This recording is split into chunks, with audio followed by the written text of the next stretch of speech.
అందరికీ నమస్కారం. పెన్నెలి రామకృష్ణారెడ్డిని పరామర్శించి మీడియా ముందుకొచ్చి జగన్ మాట్లాడుతుంటే దయ్యాలు వేదాలు వల్లించినట్టు ఉంది. రామకృష్ణారెడ్డి ఎలాంటి తప్పు చేయలేదు, ఆయన నిజాయితీ పరుడు, ఆయనను అక్రమంగా అరెస్ట్ చేశారు, జైలుకు పంపించారని సిగ్గు లేకుండా అబద్ధాలు మాట్లాడుతున్నావు జగన్ రెడ్డి. ఈ 5 సంవత్సరాలు మీరు చేసిన అరాచకాలకి, అక్రమాలకి, భూ కబ్జాలకి, మీ రౌడీయిజానికి ప్రజల తీర్పు 11 సీట్లనిచ్చి పక్కన కూర్చోబెట్టారు. కనీసం ఇప్పుడైనా బుద్ధి మార్చుకోండి. ఇలాంటి ధోరణితో పోతే రాబోయే రోజుల్లో వైసీపీ పార్టీ ఉండేది అని చెప్పుకునే పరిస్థితికి మీరు దిగజారిపోతారు.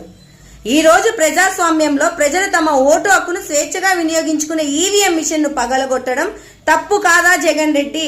చిన్న పిల్లవాడిని అడిగినా కూడా అది తప్పు అని చెప్తాడు. 5 సంవత్సరాలు ముఖ్యమంత్రిగా ఉన్నావు, రాజ్యాంగం అంటే కనీస గౌరవం లేదు నీకు గాని నీ నాయకులకు గాని. ఒక్కరంటే ఒక్కరు ఈ రాష్ట్రం కోసం